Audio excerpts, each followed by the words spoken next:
Hello and welcome to this edition of Halcyon Blink. My name's Lorne Risley and I'm going to be your host for this episode. Can I ask you something? Have you ever done crack like in training day? Sure. Super cop. Meet the cop that can't be stopped. I didn't really understand why that line was as funny as it was from Hot Fuzz and an outtake until now. Obviously I get the joke behind it, but I'd never seen Training Day up until about a couple of weeks ago. Wow! What a film! Denzel Washington plays a character by the name of Alonzo, who's a narcotics police officer who takes on Ethan Hawke's character for a training day. And boy oh boy, was I expecting this film to be something, and it was not that at all. It feels almost reminiscent to a TV drama these days. The way that film has evolved to being much more spectacular and grandiose, and television has evolved to be more episodic and realistic based.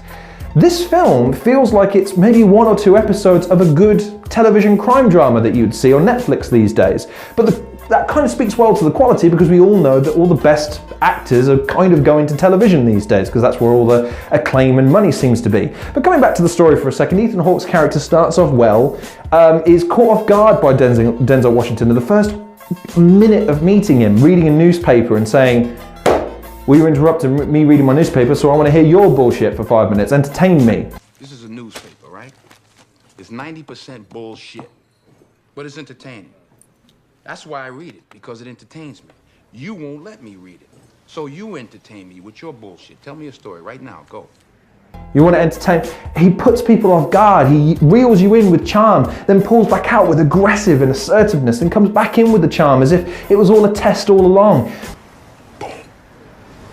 We prevented a murder. You got him. It's amazing. It is. That you could be out there with a fine bitch for a year, and the most entertaining story that you can come up with to tell me is a drunk stop. But I don't believe you. You tapped that ass, didn't you?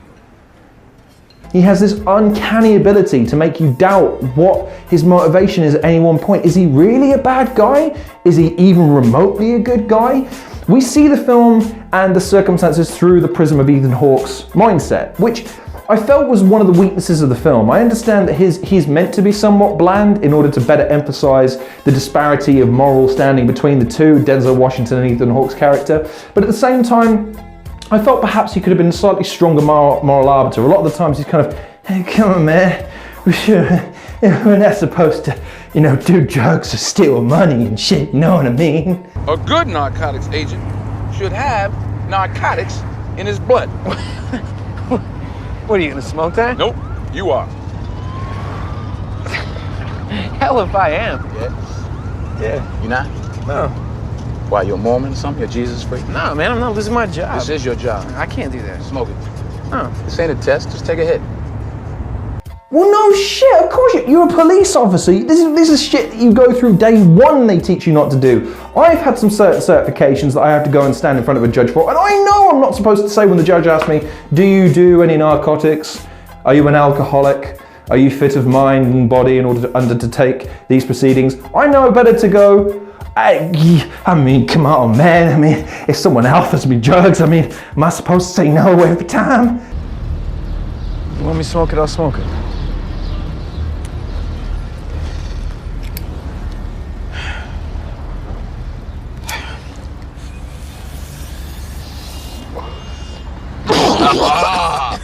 Virgin lungs.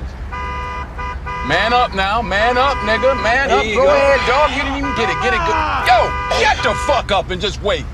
It just seemed like an odd characterization for him. I understand that he's supposed to be nerdy and timid, but that in one of the other scenes he's shown to be absolutely badass in taking people down, utilizing some MMA skills, taking on two drug addicts as they attempt to rape an underage girl.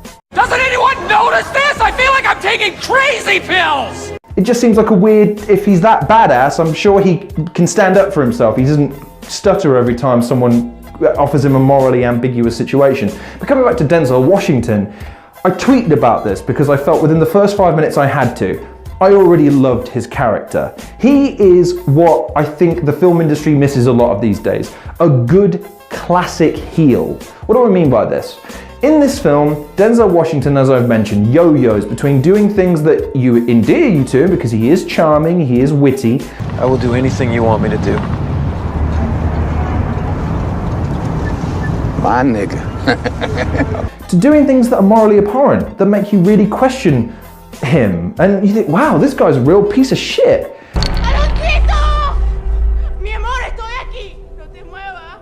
You see what I see, Jake? Officer Hoyt, job number 1, preserve life. There's my son. Don't hurt him. We walking out of here together, mijo. No, mío. Ese cucuye te va a pegar. Cucuye mío.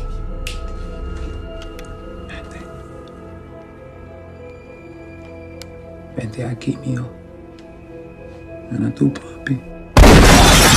But then he somehow manages to worm his way back into your good graces. He does this with Ethan Hawke's character on a number of occasions, but the real test is the fact that he manages to do this with the audience. He's vicious, cold-hearted, and violent at times. And even with a friend of his that we find out later on wasn't so much a friend, he puts people in situations to manipulate them.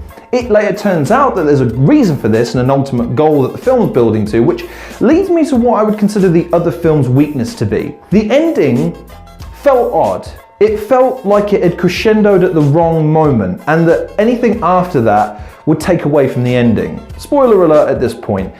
Ethan Hawke manages to unravel the mystery that is Alonzo, puts him in a position where he is then forced to make a final moral confrontation, makes his decision, and then there's an ultimate confrontation that comes along with that. Oh, you motherfuckers. Okay. All right. I'm putting cases on all you bitches. Huh? You think you can do this shit? Jay! You think you can do this to me? You motherfuckers will be playing basketball in Pelican Bay when I get finished with you. Shoe program, nigga. You get to the payoff of that confrontation, and yet the film carries on for another 2 or 3 minutes. It's odd. It's a bit like Pulp Fiction or any other film that you know, they open the door, the music starts playing, but then they keep following them out the door. It feels weird. It feels like the film should end there, and in Pulp Fiction, for instance, it did. But in this film, they should have walked away, and the moment had come, it had paid off, and it had passed. It felt like an odd situation, and it felt like Denzel Washington's character either needed to go out in a blaze of glory rather than just being sort of hemmed in and shot down Sonny Corleone style, or he should have been arrested and faced due punishment. In this situation, it feels like his character wasn't given the payoff that I think his character deserved. He deserved to at least go down in a blaze of fire, or he deserved to smile, go to prison, and kind of see Ethan Hawke through his training day, now that there's a police officer on the street that's at least wise to his act. Just seemed a little odd. Other good things about this film: soundtrack's excellent, the cinematography is very, very good. Obviously, the acting is absolutely excellent. The story seems reasonably paced. It's a bit choppy towards the midsection. There's a couple of scenes that I feel that they don't have enough context for you to be able to get on board with. There's certain situations that I just felt were a bit of a disconnect for me. I get that it's meant to imply corruption at a certain base level, but I don't think the film did enough foreshadowing. I think some narration from Ethan Hawke's character might have been nice in retrospect, just to help tie things together, especially in the scenes where Ethan Hawke, as I mentioned in the beginning of this episode, he takes drugs. A narration of some description would help him more ingratiate himself to the audience and help string things together for the audience in scenes that don't make a lot of sense.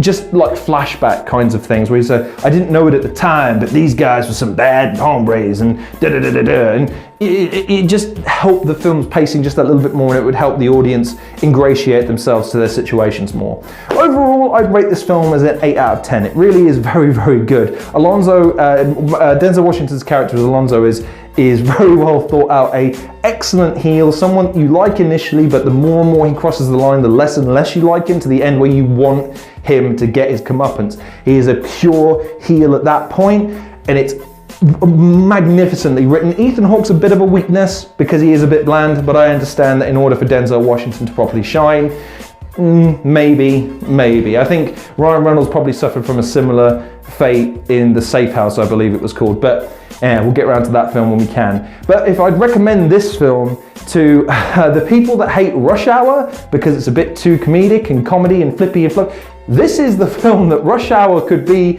if someone slapped an R rating on it. It really is gritty, it doesn't pull any punches, and I really enjoyed it thoroughly.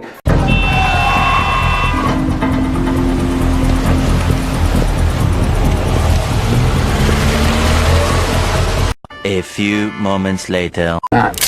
Sexy though, isn't it? So where's the office? Back at Division? You in the office, baby. Going up.